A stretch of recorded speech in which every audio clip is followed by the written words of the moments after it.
Hello everyone and welcome back. Today we're going to be looking at Death Note and why I think you should watch it if you haven't already. But before we get into that, I'm trying to hit 150 subscribers by the end of the year. So if you do enjoy today's video, make sure to like and subscribe because then you can come hang out and we can talk about anime and we can be friends. But without further ado, let's get into the video. Now, if you don't know much about Death Note, that is okay, let me explain. Death Note is a supernatural psychological thriller anime that started airing back in 2006, and I believe it was made by Studio Madhouse. We follow Light Yagami, who was a normal teenager until one day his life changed, like forever, when he found the Death Note. Now, the Death Note is a notebook that if you write somebody's name in it, they will die. I believe you can choose the time of death, the cause of death, and the date of death. And as you will see now, that has disastrous consequences for the plot.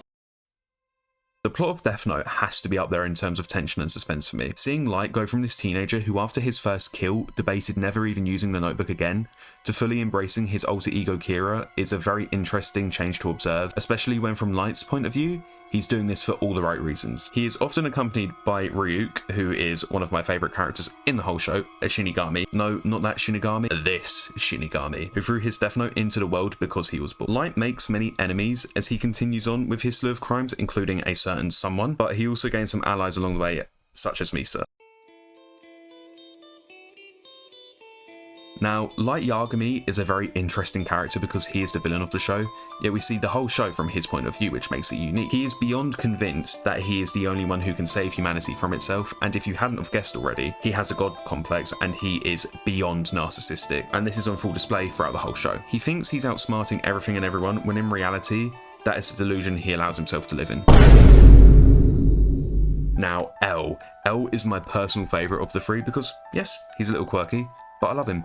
One of his best qualities, honestly, is his dry humour because he's clearly a very socially awkward and not used to physical touch kind of guy, but he still embraces that. He embraces his weirdness and I love him for it. His character design also does something that I absolutely love in shonen or seinen or whatever category of anime or manga you're looking at, and that is subverting what you think a character is going to look like. Obviously a big example of this is One Piece, because when Oda first showed Big Mom and Kaido, they look completely different to what they look like in the end, but that's another tangent I'll get onto another day. You think he's going to be the strong, manly kind of guy, when he's not. He's literally just a guy who looks sleep deprived to high hell. He's just really cool and I love him. I absolutely love him. Now, I love Misa. She is a very funny and lovable character, but her main character downfall is her obsession with Light and wanting to be with Light, because Light absolutely abuses his faith and trust in Misa, allowing him to manipulate her into doing anything he wants by promising to end up with her, which is very frustrating as a viewer to see because you're like, she is a sweet character, but her trust is getting absolutely abused by Light. In the end, her devotion to Light would sadly win out, and when Light himself died, she sadly ended her own life in what I believe to be one of the darkest moments of the show, especially as it is only insinuated and not actually shown, which is, yeah, super dark. I think the most prevalent theme of Death Note is the ultimate question of how far someone will go to achieve justice before they ultimately become the villain themselves. This is of course very obvious in the case of Light, who believed in the beginning he was doing good when ultimately he wasn't, because he never had the right to decide who lived and died. I believe an apt way of putting it is that Light is a shepherd leading the blind. He and his followers believe they have the ultimate right to be the judge, juror and executioner when no man has that right at all. Light sold his literal soul in the pursuit of becoming a god, but like many others he eventually became power hungry and lost sight of what he believed was a noble cause.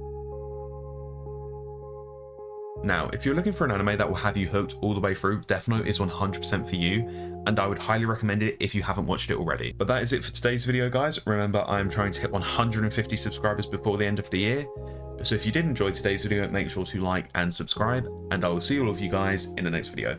Goodbye.